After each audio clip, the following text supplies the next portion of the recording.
Tu as déjà eu cette sensation? Ce vertige fugace où l'objet le plus commun se révèle totalement étranger. Personne n'en parle, mais la réalité est parfois une couche mince sur quelque chose de fondamentalement absurde. Ils ne te l'ont jamais dit, mais parfois il suffit d'un objet pour tout faire basculer. L'histoire commence avec une nuit banale dans un appartement. Un homme s'est fait agresser violemment sur le campus. Il s'évanouit. Et dans le vide, il construit 10 années de vie. Une femme aimante, 2 enfants, une carrière. Une vie idéalisée, construite sur un trauma physique. L'escalade débute dans l'intimité de son foyer. Il est assis, absorbé par une lampe carrée au socle rouge et or.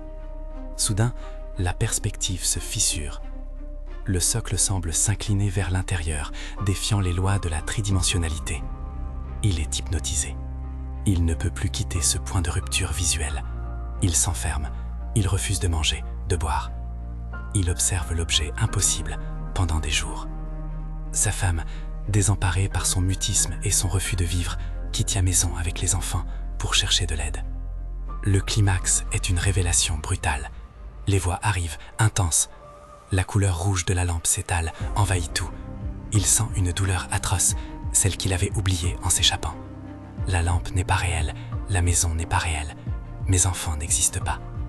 Il ouvre les yeux, étendu sur un trottoir froid, entouré de visages inconnus et alarmés.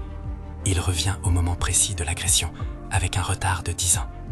Si tu as déjà ressenti un décalage profond avec ton environnement, like cette vidéo et abonne-toi. Il a traversé 3 ans de dépression, pleurant une famille fantôme. Aujourd'hui, il voit parfois son fils de 5 ans, une image périphérique muette. Trop tard pour se réveiller, car une fois la vérité connue, la vie réelle devient le deuil.